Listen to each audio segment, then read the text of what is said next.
शाजापुर जिलाधिकारी का एक वीडियो मंगलवार को सोशल मीडिया पर सामने आया था, जिसमें वह एक बैठक के दौरान एक ड्राइवर से उसकी औकात पूछते हुए नजर आ रहे हैं।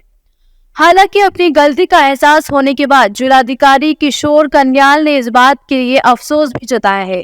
शाजापुर कलेक्टर किशोर कन्याल ने ड्राइवर्स एसोसिएशन की बैठक बुलाई थी। इस दौरान कलेक्टर ने कहा, मैं साफ कह रहा हूं, कोई भी कानून को अपने हाथ में नहीं लेगा। इस पर एक ड्राइवर ने कलेक्टर को कहा, अच्छे से बोलो। इतने में कलेक्टर भड़क गए और कहा कि गलत क्या है, समझ क्या रखा है, क्या करोगे तुम, तुम्हारी औकात क्या है। इसका जवाब देते हुए ड्राइवर ने कहा, यह लड़ाई है कि हमारी कोई औकात नहीं है। कलेक्टर ने कहा, लड़ाई ऐसी नहीं होती है, कृपया करके कोई भी कानून अपने हाथ में न ले। आपकी सारी बातों को सुनने के लिए यहाँ बुलाया गया है। कोई कानून तो अपने हाथ में नहीं लेगा। कृपया करके सुन लीजिए। हाँ, और ऐसी बात हम तो कर सकते हैं यहाँ पे। अच्छे से बोलो। समझ के है? क्या बोल रहे हो समझ में रखो। क्या करोगे तुम?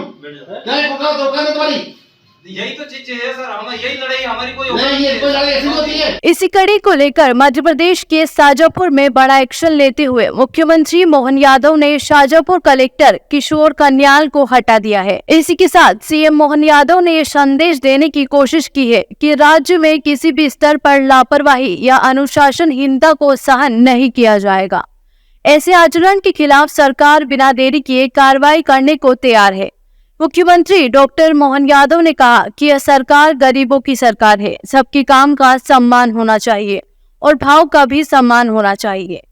ध्यान में लाया गया कि कल ट्रक ड्राइवर और जिला प्रशासन की बैठक में शाजापुर के अंदर जिस प्रकार से भाषा बोली गई, अधिकारी को यह भाषा बोलना उचित नहीं है। और ख़ासकर ये सरकार तो गरीबों की सरकार है। यशस्वी प्रधानमंत्री मोदी जी के नेतृत्व में हम गरीब उत्थान के लिए काम करते हैं और ऐसे में हर एक अधिकारी को, वो कितने बड़ा अधिकारी है, उसको गरीब की काम का भी सम्मान करना चाहिए और भाव का भी सम्मान करना चाहिए। इसलिए मनुष्यता के नाते से ये भाषा है कम से कम हमारी सरकार में बर्दाश्त नहीं। मैं खुद मजदूर का परिवार का निकला हुआ बेटा हूँ। इस नाते से मैं उम्मीद करता हूँ कि आगे इस प्रकार से अधिकारियों को अगर वो ये भाषा बोलते हैं तो उनको मैदान में रहने का अधिकार नहीं है।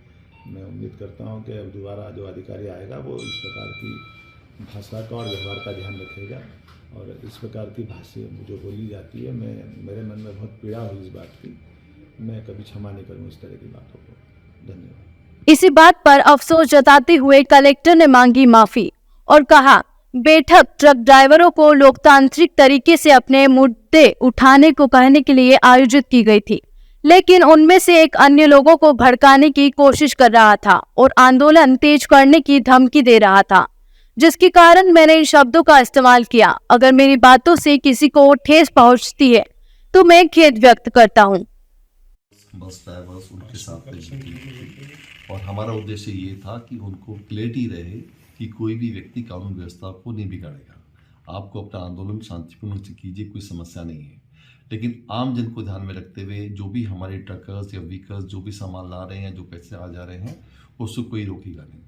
उसी चीज़ को लेकर एक व्यक्ति बार बार ये बोलने लगा कि समय 3 तारीख के बाद यदि हमारा इशू रिजॉल्व नहीं होता है तो मैं किसी भी लेवल पर जा सकता हूँ और कानून व्यवस्था को बिगाड़ सकता हूँ। तो उस बात को लेकर मुझे गुस्सा आया था और मैं एक चीज़ फिर से स्पष्ट करना चाहूँगा कि कानून व्यवस्था को लेकर ये हमारी जिम्मेदारी बनाए रखे।